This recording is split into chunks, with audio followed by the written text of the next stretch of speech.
e me farão um santuário e eu habitarei no meio deles. Hoje nós vamos ver a diferença deste santuário que Deus mandou Moisés construir e o santuário, o templo de Salomão. Nós vamos ver as principais diferenças.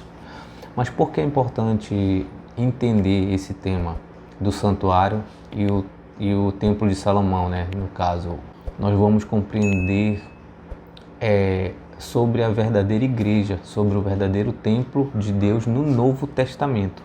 E isso é muito importante porque isso quebra muitos mitos que existem ainda hoje nos tempos da igreja, entendeu? Das igrejas, dos templos, das denominações. Então vamos entender essa diferença. Para começar, aqui a gente percebe que Deus pediu, né? Quem está falando aqui nesse versículo é o próprio Deus, ó. E me farão um santuário e eu habitarei no meio deles. No versículo 40 do capítulo 25 de Êxodo, diz assim: atenta, pois, que o faças conforme ao seu modelo que foi mostrado no monte. Ou seja, Deus tem um modelo desse santuário que ele pediu para Moisés construir. Ele tem um modelo pronto já. Ele só mandou Moisés construir uma cópia de um verdadeiro que existia no céu. E a gente vai ver que esse tabernáculo, esse templo, esse santuário que Deus pediu para Moisés construir lá em Êxodo 25, aparece em Apocalipse capítulo 11, versículo 19, que diz assim, ó: e abriu-se no céu o templo de Deus, e a arca da sua aliança foi vista no seu templo, e houve relâmpagos, vozes e trovões, e terremotos, e grande saraiva. No capítulo 15, versículo 5, também fala algo sobre esse tabernáculo, ó, esse santuário. Depois disso, olhei e eis o templo do tabernáculo do testemunho foi aberto no céu. Então esse tabernáculo era uma cópia, né, fiel a um que já existia no céu, entendeu? De um verdadeiro. E esse é o primeiro ponto, que esse tabernáculo, número 1, foi Deus quem pediu para Moisés construir. Número 2, era uma cópia de um verdadeiro tabernáculo, né, que já existia no céu anteriormente. E que ele disse que mostrou esse tabernáculo, né, esse santuário, a cópia dele, ele mostrou lá no monte para Moisés. Moisés falou, que Deus fala lá no versículo 40 de Êxodo 25, atenta para que seja feito conforme o modelo que eu te mostrei lá no monte. Para a gente entender a principal diferença desse santuário para o templo de Salomão, a gente vai pegar 2 Samuel, capítulo 7, a partir do versículo 1. Então, atente para a história que a gente vai ler aqui, do versículo 1 até o versículo 13. Sucedeu que, estando o rei Davi em sua casa, e tendo o Senhor lhe dado descanso de todos os seus inimigos em redor, disse o rei ao profeta Natã: eis que eu moro em casa de cedro, e a arca de Deus mora dentro de cortinas. E disse Natã ao rei: vai e faze tudo quanto está no teu coração, porque o Senhor é contigo. Porém sucedeu naquela mesma noite que a palavra do Senhor veio a Natã dizendo: vai, diz ao meu servo Davi, assim diz o Senhor, edificar-me-ás tu casa para minha habitação? Aqui a gente se trata de quem? Do profeta Natã, né? Veja só, é um profeta falando com outro profeta, porque se a gente pegar Atos 2, 29 e 30, lá fala que Davi era profeta também. E aqui está falando, né, sobre os dois, Natã e Davi. Então, um profeta conversando com o outro, né? E aí, Natã falou, confirmou. Davi estava intentando, né, construir uma casa para Deus, né, para Deus habitar. Porque ele estava achando ruim, pelo que a gente vê aqui no texto, estava achando ruim que a arca, né, da aliança tivesse por baixo de cortinas, né? Ele diz aqui, ó: eis que mora em casa de cedro e a arca de Deus mora dentro de cortinas. Ou seja, ele estava um pouco incomodado com esse fato. E aí ele diz para Natã que ele não disse aqui no texto. E o profeta confirmou o que ele tinha no coração, dizendo para ele: vai, faz tudo o que está no teu coração, porque o Senhor é contigo. Agora bora ver o que foi que Deus falou para eles acerca dessa conversa que eles estavam tendo. Porém sucedeu naquela mesma noite que a palavra do Senhor veio a Natã dizendo: vai e diz ao meu servo Davi, assim diz o Senhor: edificar-me-ás tu uma casa para minha habitação? Ó, Deus estava fazendo uma pergunta para ele: tu vai me edificar uma casa? Diz ao meu servo Davi. Versículo 6: porque em casa nenhuma habitei desde o dia em que fiz subir os filhos de Israel do Egito até o dia de hoje, mas andei em tenda e em tabernáculo.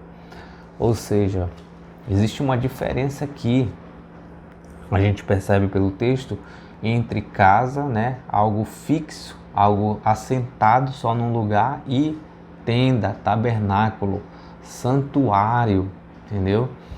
Porque essa diferença é importante. Aquele santuário que ele pediu para Moisés construir, segundo o modelo que ele ia mostrar, ele tinha uma representação de algo móvel andando no meio do povo, que era Deus habitando dentro daquele tabernáculo, né? A gente vai perceber isso sobre a Arca da Aliança. Então, aquele tabernáculo, ele já tinha uma representação de Cristo, já tinha uma representação de Jesus andando no meio do povo de Deus. Versículo 7: e em todo lugar em que andei com todos os filhos de Israel, falei porventura alguma palavra a alguma das tribos de Israel a quem mandei apacentar o meu povo de Israel, dizendo: por que não me edificas uma casa de cedro? Agora, pois, assim dirás ao meu servo Davi: assim diz o Senhor dos Exércitos: eu te tomei da malhada de trás das ovelhas, para que fosses o soberano sobre o meu povo, sobre Israel. E fui contigo por onde quer que foste, e destruí os teus inimigos diante de ti. Fiz grande o teu nome, como o nome dos grandes que há na terra. E prepararei lugar para o meu povo, para Israel, e o plantarei para que habite no seu lugar, e não mais seja removido. E nunca mais os filhos da perversidade o aflijam, como dantes. E desde o dia em que mandei que houvesse juízes sobre o meu povo Israel, a ti, porém, te dei descanso de todos os teus inimigos. Também o Senhor te faz saber que te fará casa. Ou seja, ele estava tentando fazer uma casa para Deus, mas Deus falou que ele primeiro, ele nunca pediu, né? Fala aqui no texto que ele nunca pediu para ninguém construir casa nenhuma, para nenhuma das tribos construírem casa. E ainda diz mais no final aqui: eu te faço saber hoje que eu te farei uma casa. Aí ele diz aqui, ó, continuando: quando os teus dias forem completos e vieres a dormir com teus pais, então farei levantar, pôs de ti um dentre a tua descendência, o qual sairá das tuas entranhas, e estabelecerei o seu trono. Este edificará uma casa ao meu nome, e confirmarei o trono do seu reino para sempre. Então, primeiro, a grande diferença, né? O ponto aqui do vídeo, do título do vídeo, a diferença entre o templo de Moisés, aquele tabernáculo que ele pediu para Moisés construir, e o templo de Salomão, é que o templo aqui que Davi queria construir para ele não era a vontade de Deus, porque ele diz aqui: por um acaso eu pedi, tu me construirás uma casa? Ou seja, Deus não estava a favor desse tabernáculo, desse santuário, desse templo. Deus não estava a favor desse projeto que estava no coração de Davi. Versículo 12: quando os teus dias forem completos e vieres a dormir com os teus pais, farei, pois, levantar de ti um dentre a tua descendência, o qual sairá das tuas entranhas, e estabelecerei o seu reino. Este edificará uma casa ao meu nome e confirmarei o trono do seu reino para sempre. Quem é esse aqui? Atos 2, 29 e 30. Tem algo que as pessoas acham que é Salomão, esse da profecia lá, do versículo 12 e 13 de 2 Samuel 7. As pessoas pensam que é Salomão, muitos teólogos pensam que é Salomão.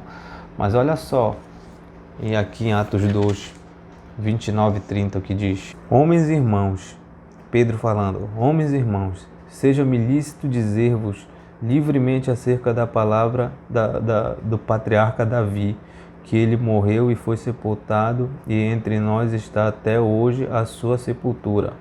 Sendo, pois, profeta, e sabendo que Deus lhe havia prometido com juramento que do fruto dos seus lombos, segundo a carne, levantaria o Messias para o assentar sobre o seu trono. Esse aqui, lá da profecia de Samuel 7, segundo Samuel 7, era Cristo, não era Salomão. O versículo 13, né? Este edificará uma casa ao meu nome e confirmarei o trono do seu reino para sempre. Em João 2, quando Jesus entra no templo, que ele derruba todas as coisas lá, diz assim, ó, João 2,16.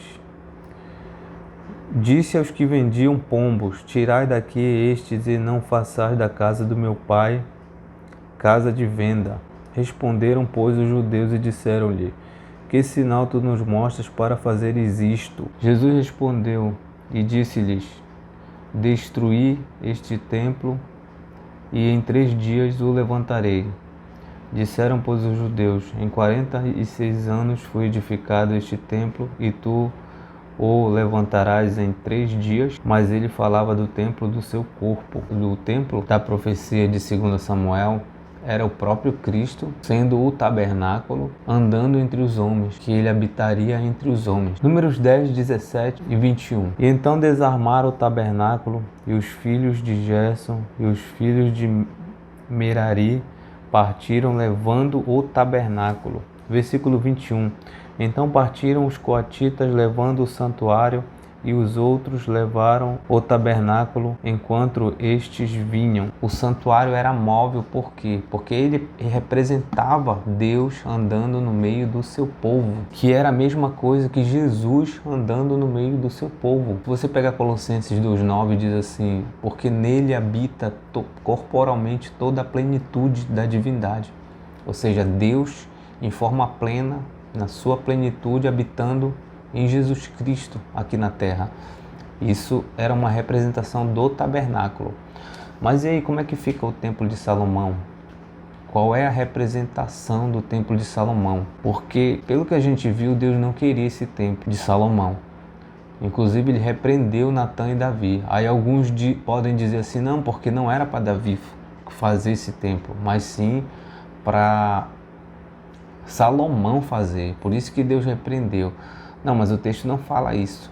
O texto fala que não era para construir. E ele ainda diz lá, ele explica bem no texto, porque sempre eu habitei em tendas. Nunca pedi para ninguém fazer um santuário. E quando Salomão surge em 1 Reis, falando que ele era aquele do versículo 14, a gente já viu lá em Atos 2, 29 e 30, que aquele era Cristo, não era Salomão, que sairia dos lombos, das entranhas de Davi. Ele fala aqui em Mateus 9, 27, ó. E partindo Jesus dali, seguiram-no 2 cegos, clamando e dizendo, tem compaixão de nós, filho de Davi. Mateus 21, 6 a 9. E indo os discípulos e fazendo como Jesus lhes ordenara, trouxeram a jumenta e o jumentinho, e sobre eles puseram as suas vestes e fizeram-nas assentar acima. E muitíssima gente estendia as suas vestes pelo caminho, e outros cortavam ramos de árvore e os espalhavam pelo caminho. E a multidão que ia adiante e a que seguia clamava dizendo: Hosana ao filho de Davi, bendito que vem em nome do Senhor, Hosana nas alturas. Filho de Davi. E em Mateus 22, 41 a 44 diz assim: E estando reunidos os fariseus, interrogou-os Jesus, dizendo: Que pensais vós do Cristo? De quem é filho? Eles disseram: de Davi. O próprio Cristo se considerou filho de Davi. Então, o que soa forte em 2 Samuel 7, da profecia sobre o verdadeiro templo, o verdadeiro tabernáculo, que se edificaria, né? Quem edificaria era Cristo e não Salomão. Ele era o filho de Davi que falava na profecia. Então, e como é que fica o templo de Salomão então? Esse que a gente vai ver no próximo estudo sobre o templo de Salomão. A gente vai ver como Salomão usurpou a profecia e tomou para si aquela função que era de Cristo. E também provou que ele não era o da profecia, porque ele mesmo caiu em contradição quando pecou, quando virou idólatra e não cumpriu os requisitos da profecia como Cristo cumpriu. Mas aquele templo de Salomão, ele tem uma representação nos dias de hoje, que os homens acham que alguns templos que estão aqui na terra são templos de Deus, feito pelos homens, entendeu? E o templo de Salomão é uma obra do homem, não era da vontade de Deus, entendeu? E os homens têm essa mentalidade ainda hoje. Então, para finalizar, bem rapidinho, vamos abrir um parênteses aqui sobre sobre o Evangelho de João, no capítulo 2. O zelo da tua casa me devorou. O zelo da tua casa me devorou. O que significa isso?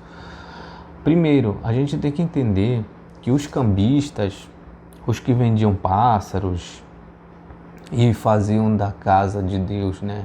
Que ele diz aqui no texto. O que Jesus chamou de casa de meu pai, entendeu? É isso que a gente tem que entender.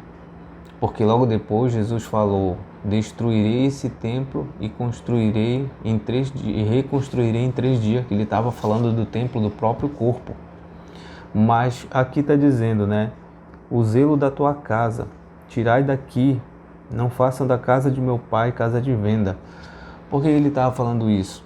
Aí a gente vai lá para Salmo 122, para a gente entender sobre isso. Alegrei-me quando me disseram: vamos à casa do Senhor. Os nossos pés estão dentro das tuas portas, ó Jerusalém. Jerusalém está edificada como uma cidade que é compacta, onde sobem as tribos do Senhor, até ao testemunho de Israel, para darem graças ao nome do Senhor, pois ali estão os tronos do juízo, os tronos da casa de Davi. Ora, pela paz de Jerusalém prosperarão aqueles que te amam. Haja paz dentro dos teus muros e prosperidade dentro dos teus palácios. Por causa dos meus irmãos e amigos direi: paz esteja em ti. Por causa da casa do Senhor nosso Deus buscarei o teu bem.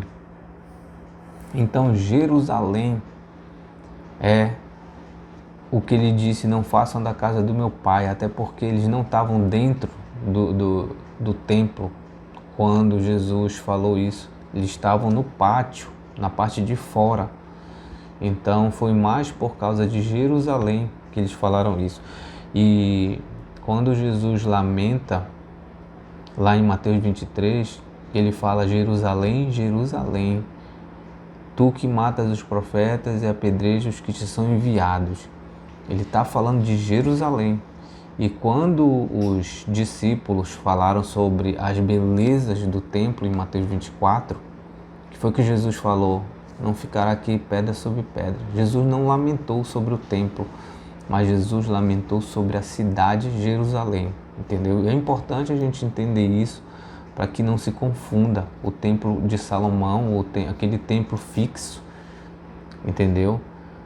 Com o verdadeiro templo de Deus, porque ele tem uma representação. Então, Resumindo, a grande diferença é que o tabernáculo era da vontade de Deus por ele ter uma representação de Cristo andando no meio do seu povo, já era uma profecia sobre Jesus Cristo, sobre Deus andando no meio do seu povo, e o Templo de Salomão não. Mas por hoje é só, espero que tenham gostado. Inscrevam-se no canal, ativem o sininho para a gente trazer mais estudos, né, para incentivar. A gente está trazendo mais estudos sobre a Palavra de Deus. E até a próxima, pessoal.